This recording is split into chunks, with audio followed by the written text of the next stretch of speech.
बहुत समय पहले एक प्राचीन भारतीय गांव घने रहस्यमय जंगल के पास बसा था। चारों ओर सुनहरी धूप और हल्का कोहरा फैला रहता था, मानो कोई अदृश्य शक्ति वहां बसती हो। उस गांव में अर्जुन नाम का एक साहसी लड़का रहता था। साधारण गांव के कपड़ों में वह जंगल के किनारे खड़ा होकर बड़ी उत्सुकता से भीतर झांक रहा था। एक दिन हिम्मत जुटाकर अर्जुन उस घने जंगल में चला गया। पेड़ों की शाखाओं से सुनहरी रोशनी छन रही थी और हर ओर एक रहस्यमय आभा चमक रही थी। अचानक उसने देखा एक नीला जादुई पक्षी, जिसकी सुनहरी पंखों पर चमक बिखरी हुई थी, जंगल में उड़ता हुआ आया। पक्षी उसके पास आकर ठहर गया। उसकी सुनहरी आभा में अर्जुन हैरान था, मगर उसके चेहरे पर बहादुरी भी झलक रही थी। धीरे धीरे अर्जुन और वह पक्षी बातें करने लगे।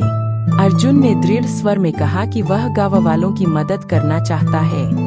पक्षी की चमकती आंखें उसे ध्यान से सुन रही थीं। कुछ ही देर बाद जंगल से एक चमकदार क्रिस्टल सी नदी बहने लगी। गांव वाले हैरान रह गए।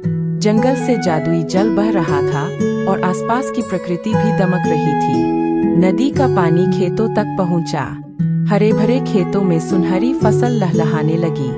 बच्चे खेलते रहे, जानवर पानी पीने लगे और हर ओर खुशहाली छा गई। गांव के लोग अर्जुन के चारों ओर इकट्ठा हुए।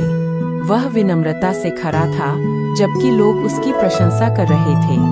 ऊपर आकाश में जादुई नीला पक्षी सुनहरी आभा के साथ उड़ रहा था।